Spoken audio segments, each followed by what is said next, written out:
The death of truth is the ultimate victory of evil. Ver Andor siendo latinoamericano es algo diferente, en especial siendo mexicano. Y no solo porque Cassian Andor está interpretado por un mexicano, sino porque toda la serie respira esa rabia, esa indignación, esa memoria que tenemos en la sangre. Diego Luna, Adri Arjona, Alonso Ruiz Palacios, Damián García, la mirada latinoamericana está en cada cuadro, en cada calle polvorienta, en cada protesta, en cada silencio que antecede a la represión. Ser joven y no ser revolucionario es una contradicción hasta biológica. Lo escuché tantas veces cuando era niño, pero nunca le había dado importancia hasta que crecí, hasta que entendí el país en el que vivía, hasta que la realidad me reventó en la cara. México, como casi toda Latinoamérica, es un país que camina sobre un piso que tiembla. Un país que intenta avanzar sobre la desigualdad, la inseguridad, la violencia, la corrupción sistemática y también entre una historia marcada por levantamientos, resistencias y heridas que nunca han cerrado del todo. Por si no vieron la primera temporada de Andor, aquí va un resumen rápido.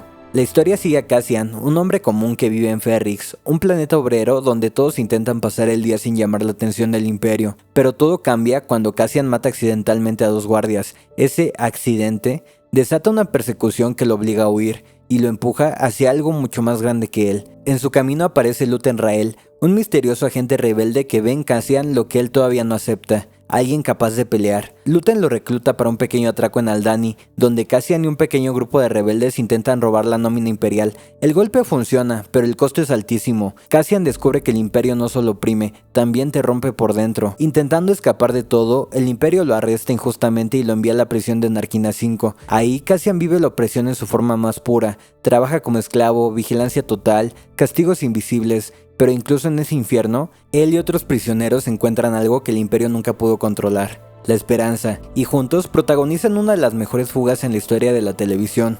Un grito colectivo, un salto de fe, la prueba de que la libertad se contagia. Mientras tanto, del otro lado de la galaxia, Mon Mothma lucha desde la política, intentando financiar en secreto una rebelión que apenas está tomando forma, y Cyril, un exagente obsesionado con Cassian, representa el tipo de hombre que el imperio fabrica: disciplinado, fanático, convencido de que orden y obediencia son lo mismo. Todo culmina en Ferrix, en el funeral de Marva, la madre adoptiva de Cassian. Sus últimas palabras se vuelven un llamado a levantarse contra el imperio, y la gente obedece, el pueblo arde, la rebelión respira, y Cassian finalmente deja de huir, porque aquí empieza su camino, el de una persona común que, sin quererlo, termina encendiendo la chispa de una revolución. Ahora sí, hablemos de lo que duele, los paralelismos, porque ver a Andor siendo mexicano no es lo mismo que verla desde otro lugar. Aquí no vemos ciencia ficción, aquí vemos historia, nuestra historia.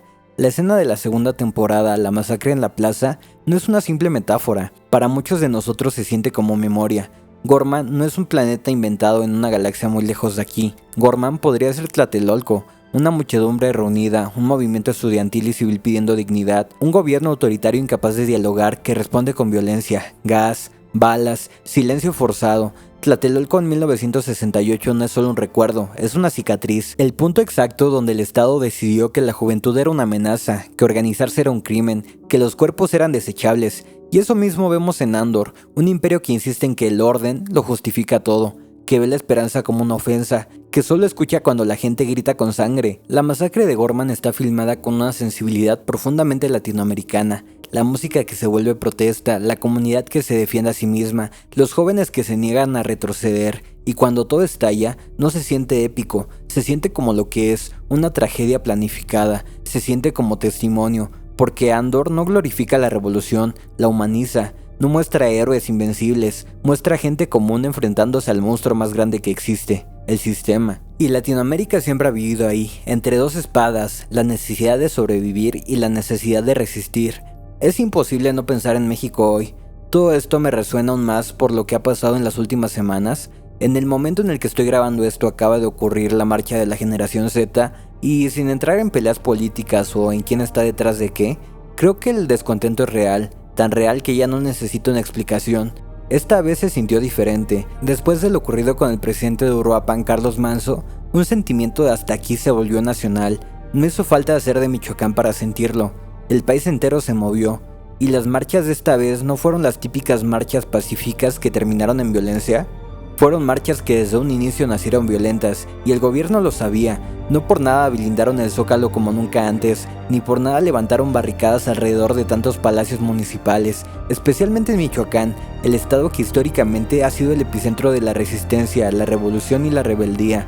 Tal vez Andor no fue pensada como una carta dirigida a Latinoamérica, pero así la leemos, así la sentimos, así nos atraviesa, porque seguimos viviendo en países donde la memoria pesa, donde el miedo convive con la indignación, donde la injusticia es cotidiana, y aún así, la idea de libertad nos apaga, y quizá por eso Cassian Andor funciona también para nosotros, porque no nació héroe, se hizo héroe a la fuerza, como tantos en nuestra historia, como tantos hoy.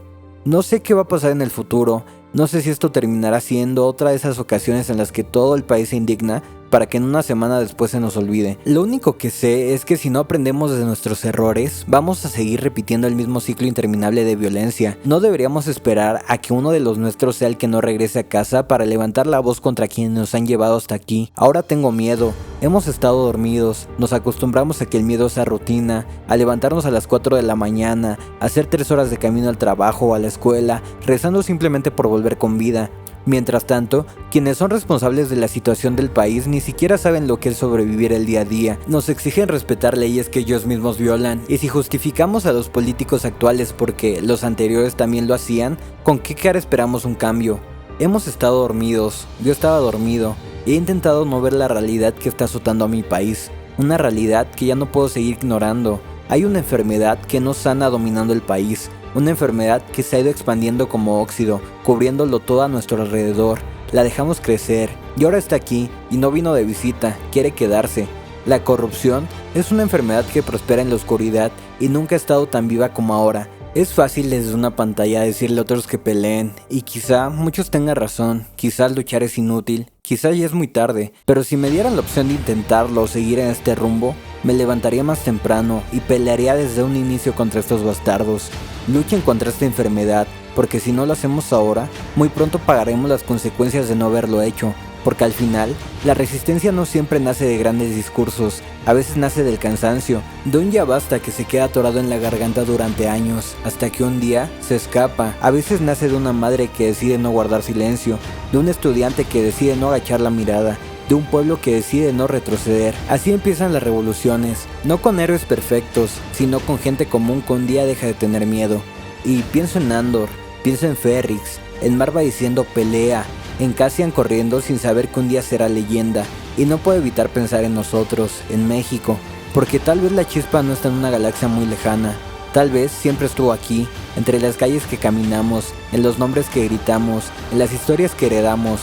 Y si algo he aprendido de ver esta serie siendo mexicano, es que incluso en los lugares más oscuros, la luz encuentra una grieta, aunque la quieran apagar, aunque la quieran enterrar, aunque quieran convencernos de que no sirve de nada. La esperanza vuelve, la dignidad vuelve, la rabia vuelve, y cuando vuelve, ya no hay un imperio que la detenga, porque un pueblo que despierta, aunque tiemble, aunque duela, aunque sangre, es un pueblo que empieza a ser libre. Y recuerden, la muerte de la libertad es la victoria final de la maldad.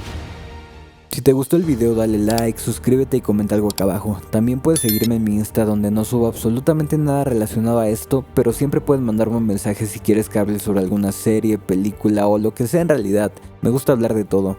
Y en caso de que no nos veamos de nuevo, buenos días, buenas tardes y buenas noches. The Empire is a disease that thrives in darkness. It is never more alive than when we sleep. It's easy for the dead to tell you to fight. And maybe it's true, maybe fighting's useless. Perhaps it's too late. But I'll tell you this.